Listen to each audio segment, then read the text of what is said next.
Hello friends, welcome back to my channel. तो अभी हम हैं मांडवी बीच के। आप देख रहे हैं पीछे पूरा दरिया है।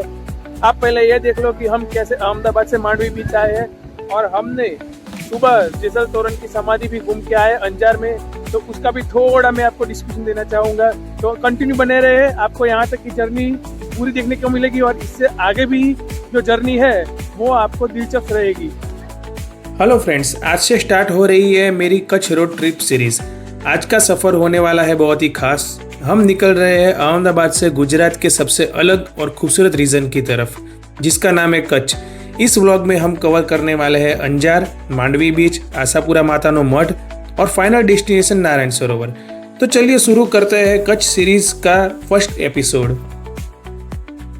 हमारे ट्रिप का फर्स्ट स्टॉप अंजार है और अहमदाबाद से अंजार का डिस्टेंस अप्रोक्सीमेटली 330 किलोमीटर के आसपास है, जिसको कवर करने के लिए हमको 6 से 7 घंटे लग गए थे। और उस दिन हम लोग होटल में रात को चेक इन करने के बाद सिर्फ खाया पिया और आराम किया और दूसरे दिन अर्ली मॉर्निंग ही हम लोग निकल गए जेसल तोरण की समाधि देखने के लिए। दोस्तों, कच्छ की फेमस प्रेम कहानी यहीं से ही जुड़ी है। जेसल एक डाकू था और तोरण की भक्ति और प्रेम ने उसकी जिंदगी बदल दी और ये जगह प्रेम और परिवर्तन का प्रतीक मानी जाती है। दोस्तों, कहते हैं कि जेसल जब तोरण को ले जा रहा था तब उसका घोड़ा भी इस कहानी का हिस्सा बना था। वो घोड़ा जो एक डाकू की जिंदगी को भक्ति में और सच्चाई की राह पर ले गया।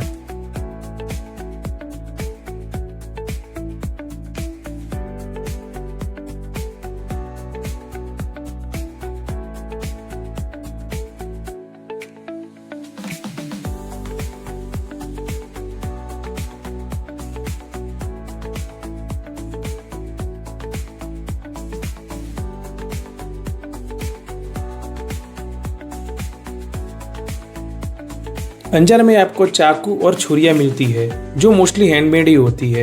यहाँ नाइफ से लेके हंटिंग स्टाइल डिजाइन तक सब मिलता है। तो अब टाइम हो गया था कुछ खाना खाने का, तो हम पास में ही छोटी सी शॉप पर फाफड़ा और खमन खाने के लिए चले गए। सिंपल सा ब्रेकफास्ट था लेकिन टेस्ट काफ़ी अच्छा था। ट्रैवल में ऐसा लोकल नाश्ता मिल जाए तो मज़ा ही आ जाता है। अब हमने होटल से चेकआउट कर लिया था और अंजार में स्टे काफ़ी शॉर्ट था लेकिन एक्सपीरियंस बहुत अच्छा रहा था। अब नेक्स्ट स्टॉप है मांडवी, तो चलिए निकलते हैं मांडवी की ओर। देखते हैं आगे का सफ़र कैसा रहता है। अंजार से मांडवी का डिस्टेंस अप्रोक्सीमेटली 75 किलोमीटर है, जिसको कवर करने के लिए हमको लगभग 1.5 से 2 घंटे के आसपास गया था। रोड काफ़ी स्मूथ है और रास्ते में बहुत सारे विंडमिल्स भी देखने को मिलते हैं।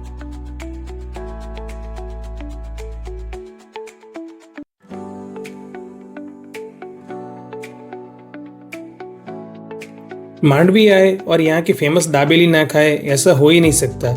यहाँ की दाबेली का टेस्ट अलग ही लेवल का होता है। मसालेदार पीनट के फीलिंग्स और ऊपर से सेव और चाट मसाला, बिल्कुल परफेक्ट कॉम्बिनेशन।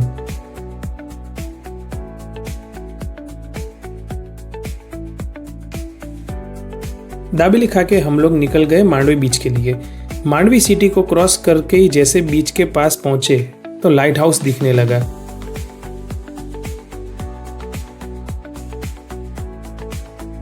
बीच के पार्किंग एरिया में कार पार्क करके उतरते ही बीच की ठंडी हवा लगने लगी और पानी में जाने की एक्साइटमेंट भी ऐसे बढ़ने लगी। बीच पे जाते ही देखा कि आसमान एकदम क्लियर है और आसमान में बहुत सारे प्लेन भी थोड़ी थोड़ी देर में निकल रहे थे। बीच की हवा बिल्कुल फ्रेश थी और बीच पर क्राउड भी बहुत कम था। यहाँ पर स्पीड बोट और कैमल राइड जैसी एक्टिविटी होती है जो काफ़ी मज़ेदार रहती है।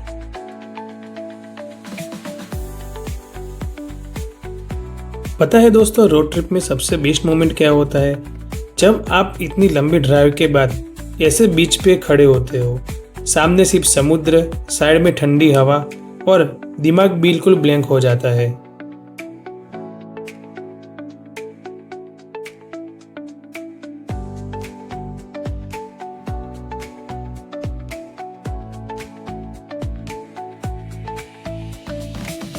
अभी हम लोग मांडवी बीच पे स्पीड बोटिंग ट्राई करने वाले हैं। जब बोट फुल स्पीड में पानी को कट करती है ना, तब जो स्प्लैश आता है पूरा एड्रेनालिन रश हो जाता है। स्टार्टिंग में थोड़ा डर लगता है लेकिन 2 मिनट के बाद सब डर मजे में बदल जाता है और बस फिर मजे ही मजे आते हैं। और दोस्तों, एक्टिविटीज़ करने के बाद और बीच पे घूमते घूमते भूख भी लग गई। यहाँ बीच पे काफ़ी सारे छोटे छोटे फूड स्टॉल अवेलेबल है। नाश्ता करने के बाद भी पता नहीं क्यों लेकिन एक कप चाय पीने का मन कर जाता है।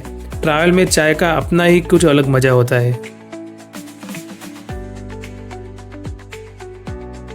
मांडवी बीच से हम लोग निकल रहे थे नारायण सरोवर के लिए और मांडवी से नारायण सरोवर का डिस्टेंस कुछ 140 से 150 किलोमीटर के आसपास है, जिसमें 3 से 3.5 घंटे के आसपास टाइम लगता है। लेकिन हम बीच में आशापुरा माता का मठ आता है, उसमें दर्शन करने के लिए जाने वाले हैं। अब हम पहुंच चुके हैं आशापुरा माता के मठ में, कच्छ की सबसे पॉपुलर और शक्तिपीठ जैसे मानने वाली जगह पे। यहाँ आते ही एक अलग सी शांति और पॉजिटिव एनर्जी फील होती है। मंदिर का आर्किटेक्चर सिंपल है लेकिन भक्ति का माहौल दिल को टच कर लेता है। माँ आशापुरा को मन्नत पूरी करने वाली माँ भी कहा जाता है और यहाँ हर साल हजारों भक्त अपनी मन्नत लेके आते हैं। अगर आप भी कच्छ आ रहे हो तो इस पवित्र जगह पे दर्शन करने के लिए जरूर आना।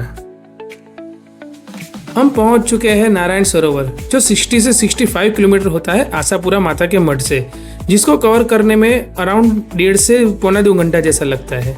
तो फ्रेंड्स, हमने यहाँ रूम अपना ले लिया है और कुछ इस तरह से होटल रूम्स है और बीच में ऐसे पूरी खुली जगह है जहाँ आप बैठ सकते हो, बातें कर सकते हो। और हमारा रूम 208 और 207 नंबर का है। मैं आपको 208 नंबर दिखा रहा हूँ कि किस तरह का फैसिलिटी हमको दी गई है इस होटल में, जहाँ डबल बेड है, यहाँ स्विच बोर्ड वगैरह है, यहाँ सोफ़ा भी दिया हुआ है, ये कपबोर्ड है जिसमें एक्स्ट्रा ब्लैंकेट्स वगैरह है, टीवी है, पानी की फैसिलिटी है। तो दोस्तों, फाइनली हम लोग पहुंच चुके हैं अपने फर्स्ट डेस्टिनेशन पर, जो कि नाम है उसका नारायण सरोवर। हम लोग होटल में फ्रेश होने के बाद रेडी हो चुके हैं और थोड़ा रेस्ट करने के बाद अब निकल पड़े हैं एक और स्पिरिचुअल जगह की तरफ, कोटेश्वर महादेव टेम्पल।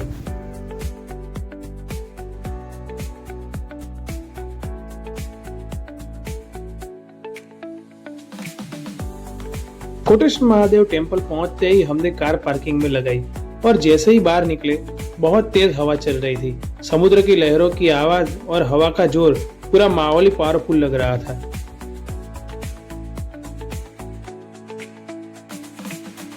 कोटेश्वर महादेव मंदिर, जो समुद्र के बिल्कुल किनारे पर बना हुआ है, वहां से अरेबियन सी का व्यू देखना एक अलग ही फीलिंग देता है।